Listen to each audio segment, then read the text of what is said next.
What is up, everybody? I am Kevin Iole, and he is back. It seems like every other weekend, this guy is fighting the former flyweight champion, perhaps the future flyweight champion, the assassin baby, Brandon Moreno, on Saturday at UFC 277 in Dallas. He will be fighting Kai Kara France for the interim championship. We'll get into that a little bit. Brandon, Kai Kara France, it's nice to see a different face in Deiveson Figueiredo, I guess, right? And it's a little bit crazy because I mean it's a rematch. I fought against him in 2019, but yeah, after three fights in a row with the same guy with Deiveson, uh, right now it's a little refresh to watch another face. I'm excited, man. I'm excited. We will talk about it, but I feel ready. I'm cutting weight, like I said before. I finished my workout in the morning. I came here to my home to rest a little bit. Tomorrow I fly to Dallas, and I'm ready. My weight is perfect. I had some good problems with my weight because I put the goal to win some muscle after my last fight, and I did it. But now you need to start to cut Tough to that weight, lose right? muscle at a weight cut. Uh, exactly. So, but right now my weight is perfect. So I'm that's it. Let's talk about that last fight with Figueiredo. You fought him three times, as you mentioned. You had a draw, then you won, and then the third fight he won, and he got the title back. Was it hard to take because I know you felt like you won, and you were a class act at the press conference afterwards? But how difficult was that for you to, accept in the days and weeks afterwards when you felt like you had done everything you needed to do to keep the title? Man, so I I can't lie to you. I was very frustrated in that moment. I was very disappointed with myself. I lost, and I lost my first title defense. I lost my title. Man, was terrible. But one of the things it gave me a lot of success in my career is like you need to have short memory. You need to pass the page like quickly because this sport is like that. Like if you are focused in something like happened before, man, you need to keep going forward. You need to evolve in this sport. I watched my last fight. To see all my mistakes because man, even I'm still thinking I won the fight, but I mean I don't want to be like arrogant and like no I won, and I want to evolve in this. So I was watching the last fight to fix all my mistakes, and man, right now I feel very confident. I'm very confident I did it. So you said a couple minutes ago that you're putting on muscle. Was that because there was something in the last fight with Davison where you felt like maybe you were lacking a little bit of muscle or strength? So man, I try to do it in before when I won the title. I tried to do it, but I remember in that moment it was weird because I tried to get a fight as like quick, like fast, but a lot of names was there in the table like Pantoja, Figueredo too again, Askarov. So I don't want it to start to win muscle there because you need to cut away, and but in this one I try to win uh, muscle, with the knowledge. My fight will be like maybe in the middle of the year or something like that. So I did it, and I did well. And that's it, man. And obviously, my goal was to win muscle because Figueredo is a huge guy, man. He's a He's huge really a guy. bantamweight. Let's be serious, right? Man, I know. So that's a little area I can improve with myself. But man, I don't care. I'm ready just to fight. Obviously, right now it's Kaikara France. He's smaller than Figueredo, but man, I still have the explosion. I still have the cardio, the speed.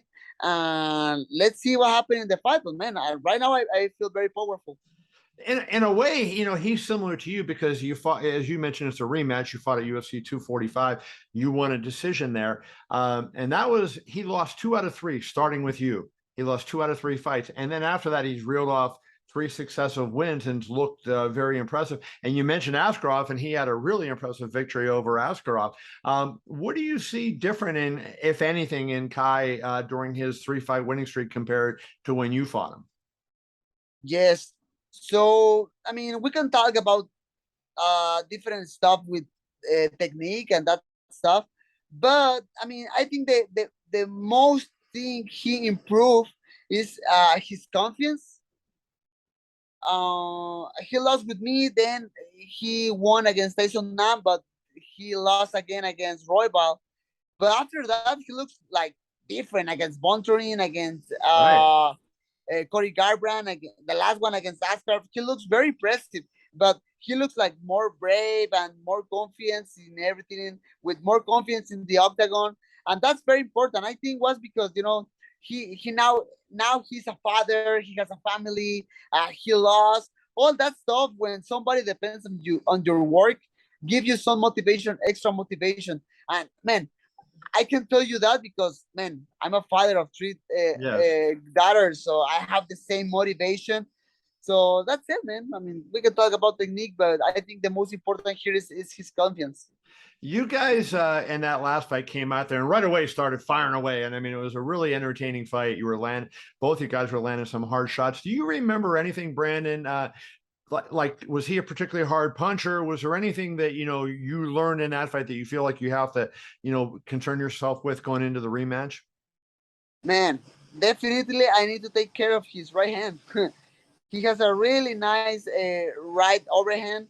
It's dangerous in that area. And the guy maybe don't try too much to wrestle or don't try to go to the ground and try some jiu-jitsu, try to submit his opponents. So the main thing right now here is the striking.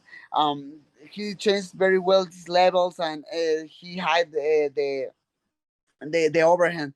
So man, that's something important when you fight, when you have a fight against somebody you know. That's it. That's it because I put all my work and my game plan in base on that fight, and obviously doing my homework and watching his fights and everything with my team.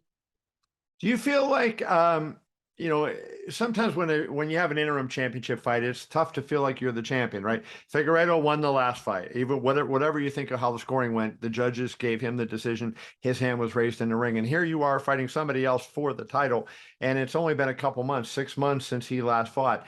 How is that going to feel if you win? Will you feel the same way as you did when you submitted him before and actually won the belt? Do you think it'll feel the same way?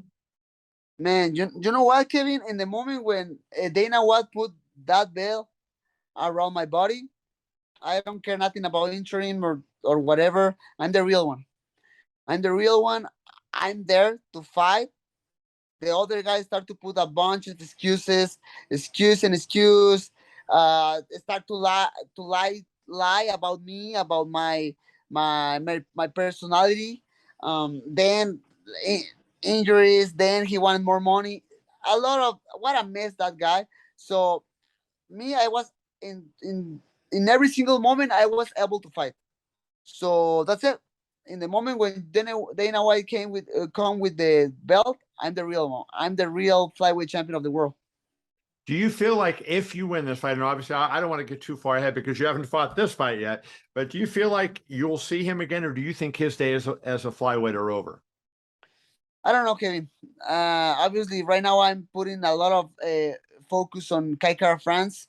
I respect him too much. I know he's a dangerous opponent, and I think that was the mistake of his last opponents. He was those guys start to think they pass already Kai Kara France, and you need to understand he's dangerous. So I don't know. I don't know my future right now until Saturday, but I'll be ready. If I don't have any injury or whatever in this fight, I'll be ready to fight before the end of the year. I want to ask you this. Dana White said something about you that I thought was interesting. I was just talking to him a while back. And he was saying, you know, I mentioned that, you know, hey, you were going to be a great star for Mexican fans and be able to build a Mexican fan base. And while he agreed with that, he said, you are a star, period, not just among Mexican fans or anybody else's fans.